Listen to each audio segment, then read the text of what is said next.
No.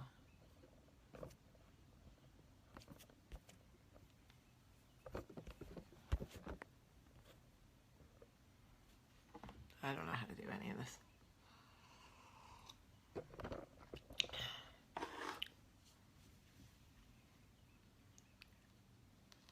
Good morning.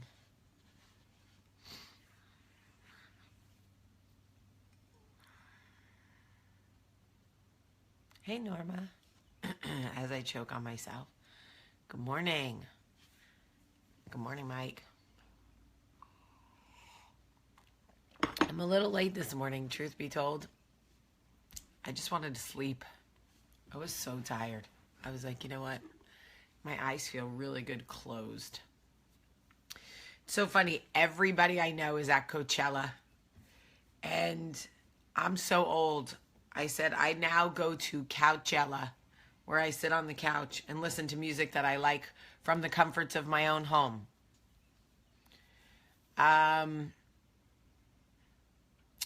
Oh, April is having her baby.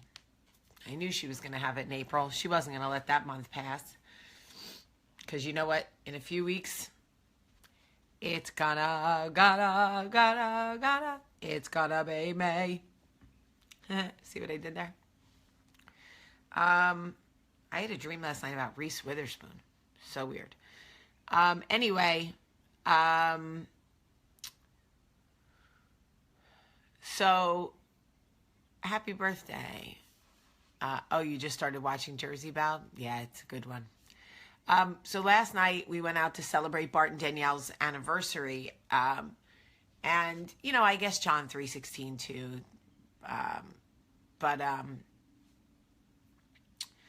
And I saw Taylor Hicks, who I haven't seen in a while, but I've known for a long time. So it was really nice to catch up. He has a sold-out show tonight in Birmingham. He's doing Joe Cocker songs. You know Joe Cocker. What would you do if I sang out of tune? The Wonder Years. Remember Kevin Arnold, Winnie Cooper? Come on. You guys know that, right?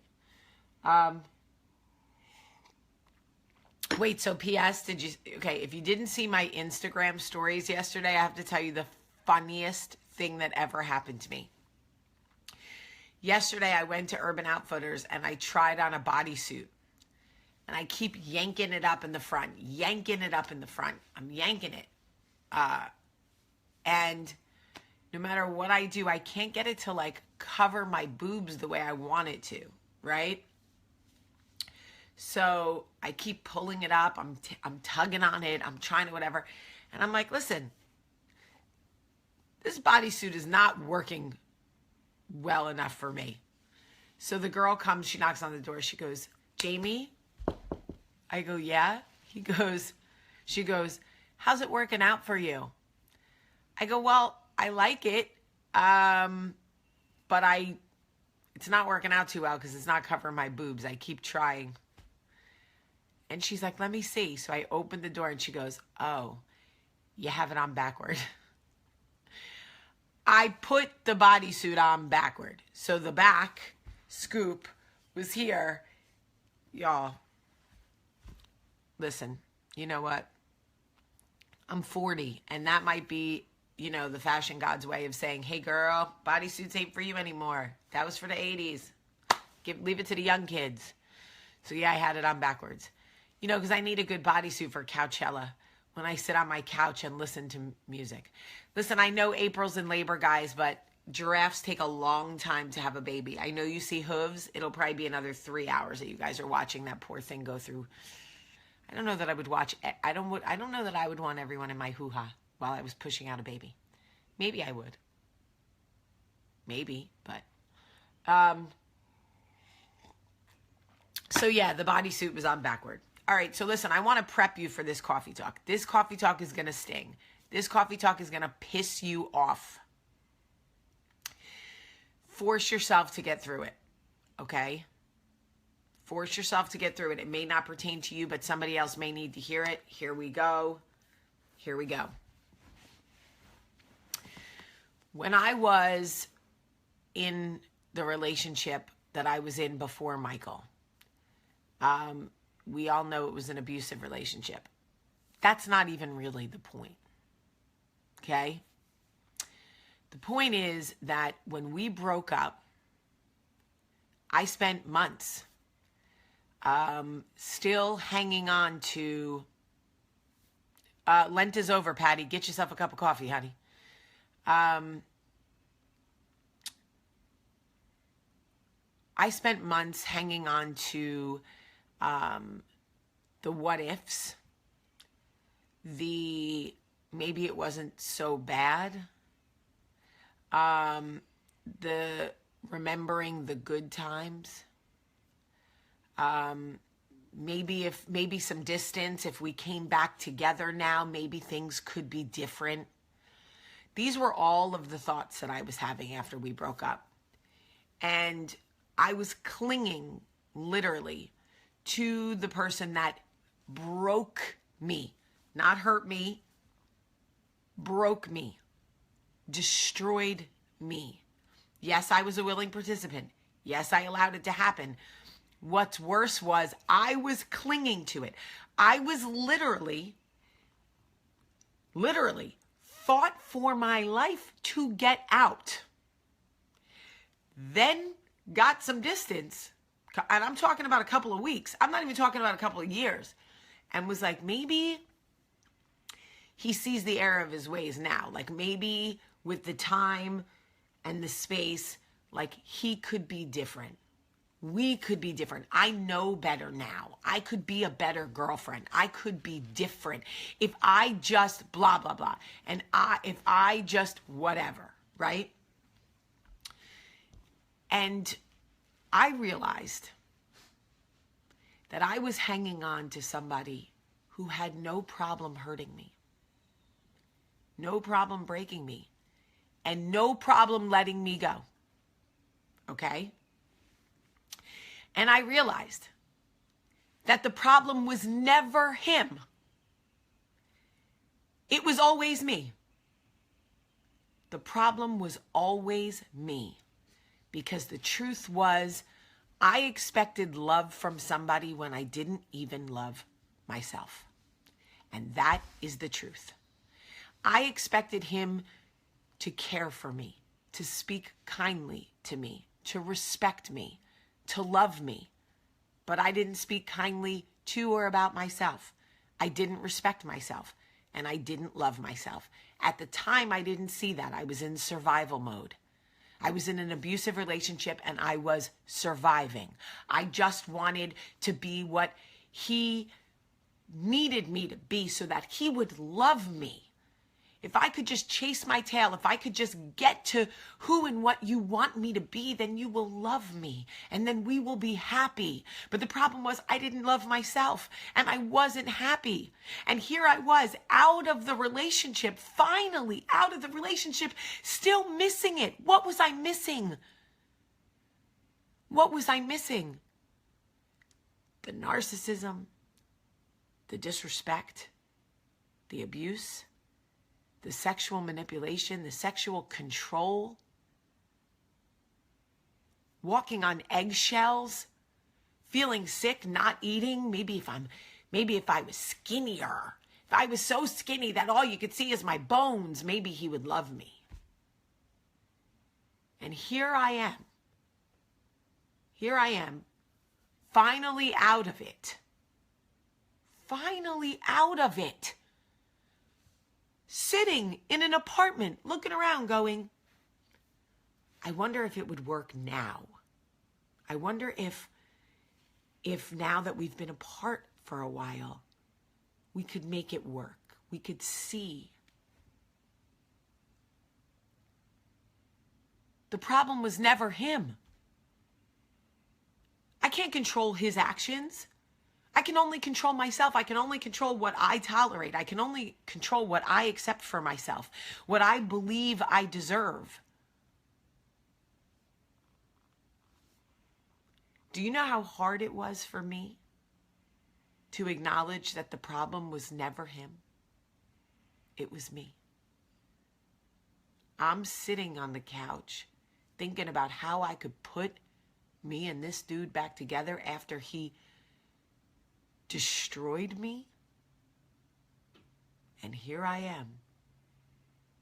How could I be better? Could it be better now? No. No. It could never be better. And it was that in that moment when I realized, like, girlfriend, what are you doing? What are you doing? You are inviting this dangerous, dangerous love back into your life. Girl, you got to love yourself. I didn't love myself. Clearly, I did not love myself. The issue was not him, it was me. Why did I think that I deserved to be in a relationship with somebody who disrespected me all the time, who disregarded me, who didn't care when I cried, who instigated and mocked me and belittled me and told me that no one would ever love me, that I was too aggressive, that I was too sexually aggressive, that no man would ever like that. And this is what I'm trying to figure out, how I can make this work. How I could make this work. It's like covering your body in peanut butter and trying to figure out why you're not making a peanut butter and jelly sandwich. What? If you are in this space right now, if you are nodding your head, if tears are in your eyes, if your throat is burning, if you feel sick right now, if you are listening to me going, I know this, I'm living this, I'm in this, I feel this now. The problem is not him, honey, it's you. It is you. If you are hanging on to somebody who broke you, who hurt you, trying to figure out ways to love them right or have them love you back, honey, the issue is not them, it is you. You don't love yourself. And you've got to figure out how to get there. And I will help you. Because it will be the most painful journey you take. And I know where you are. I know where you are right now. You're going, Jamie, you don't understand. I need to see. I just need to see if I'm different, if I could be different, if he will love me, if the relationship can be different. I can't let it go. I'm in so much pain. Let it go. Let it go. How do you learn to love yourself? Okay. It's a long process. Natalie, I hear you, baby. I know you're in it. I'm here for you. I'm telling you, you guys are not going to go through this alone. I am here for you. It is a lot easier said than done to just leave. Okay, I can tell you, just leave. What I'm telling you now, let's start.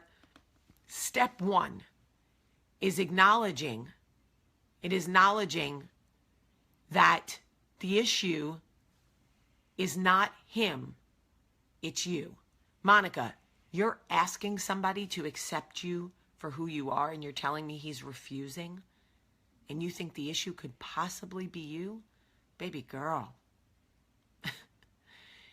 Honey, I want y'all to think about it like this. Let's take liver. No matter how many times I approach you with a plate of liver and say, no, I swear, this is going to be the best liver you ever ate. Just eat the liver. You're going to be like, I'm not eating that. I don't want the liver. I'm not eating the liver. Please eat the liver. Prove to me you love me by eating the liver. Nah. I'm not doing it. I'm not eating the liver. You can present yourself to somebody who does not like liver 1,000 times. They're not going to like it. They're never going to like it. I don't care if you are the best liver in the world. It just is what it is. Why do you continue to present yourself to somebody and give them the opportunity to reject you? Here's the thing. I say this all the time, and I mean it. I say it because I know it, not because I feel it, not because I believe it, because I know it. In your very creation, and I know you hear it from me all the time and you're going, here she goes again about the outstanding, but it is fact. In your creation, in your very creation, you were given all the tools you need to be outstanding. You were created to be outstanding.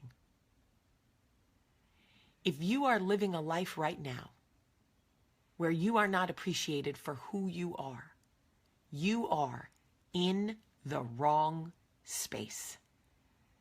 Because in his image, you were created with all the glory to be outstanding. That is who you are.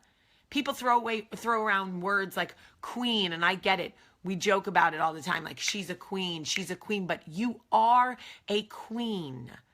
You were created to rule over your own life. You are the queen of you. You were created to be outstanding. You are the most unique and special, easy to love, fabulous, addictive human being. And there is somebody who is waiting for you. Waiting for you. And every day that you stand on the sidelines of your life, begging people to love you, begging people to appreciate you for who you are, is a day that you are further from the life you are meant to live. I never would have chosen Michael. Never.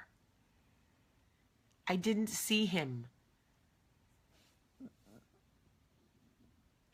I can't explain it, but I just never would have chosen him. And thank God I did. Thank God I did, because, whoa, I didn't see that. What happened? Rose?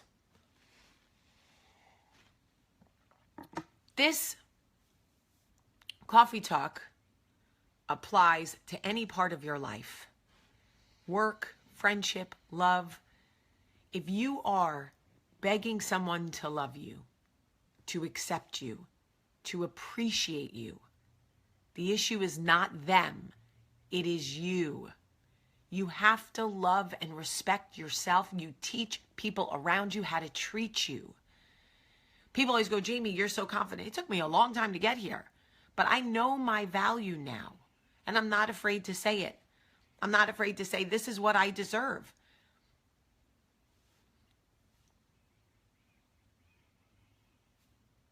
Everybody in Coffee Talk watches Coffee Talk for a different reason. You're all searching in different ways. All we can do is be here to love each other, lift each other up. All right, what is going on? Rose. Okay, Rose, where are you? Lady, because you're here with me every single day. You're always the first person to share my video. So can you comment and tell me that you're here? Because clearly I am missing something significant.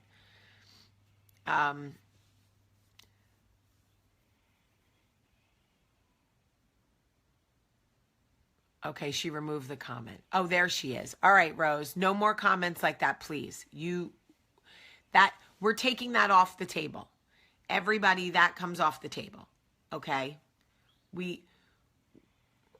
I know how bad it is. I would be lying if I said that I was never on the bathroom floor wishing that I didn't wake up. But I can tell you, Rose, and anybody else who feels that way right now, you will look back on this one day and you will go, I mean, I ain't mad at you, old JB, but wow, girlfriend. All right, so what I am saying here in this coffee talk is, if you are still holding on to a love or friendship that broke you, hurt you, the issue is not them. It never was. The issue is you, and I know it's painful to hear, and I know you don't want to hear it. You want me to tell you it's them. You want them to be the bad guy, but the truth is it's you. You got to start with you. No, their behavior is never excused. My ex-boyfriend's behavior was not excused. He still is who he is. He lives with that. But it doesn't matter to me anymore because karma is also like charity. Karma and charity are the same thing. You give and then you move on. It is not your job to follow it through. Sometimes the universe is kind and lets you see the charity or lets you see the karma working itself out, right? But it is not your job. You move on and karma will do her thing. You don't need to follow her. You just need to trust her. Okay? That's all you need to do. And I will let you know that I did go to Whole Foods one day with my kids and I did run into him. And he was really fat and bald. And I'm just saying, that was the start of karma. And I did giggle as I was walking through the parking lot. I did. I giggled. I'm not going to lie. It is what it is. How do you start loving yourself? You start paying attention to the things about you that make you feel good. You start paying attention to the things about you that work, that you value, that you admire in other people, right? You start paying attention to those things and you give a little less attention to the things about yourself that you don't like, the things about yourself that you don't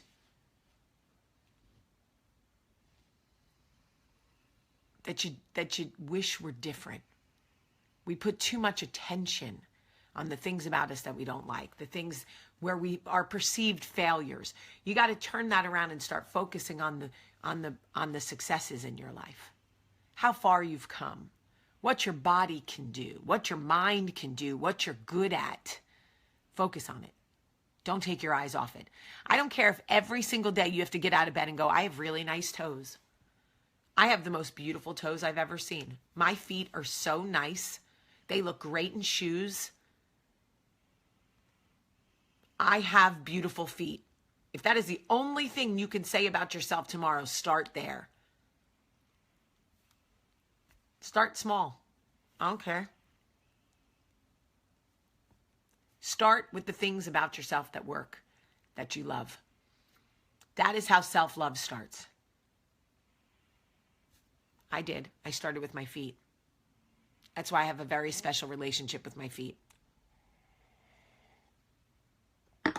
All right. I love you guys so much today. Please share this video. Click that share button right there and say somebody needs to hear this. See, Maria, you have nice feet, nice toes. This is what I'm talking about. You're not dumb. None of you. I don't care. If I don't care. Start with something you like. Do you have nice ears? Lips? I don't know. Something. You can do it. Find one thing you like about yourself. Up. Now, you just wait till roll call comes later. Thank you, Ann Mix, for sharing this video. Thank you to everybody who shares this video. I love you guys so much. I love you. Have a great, great day.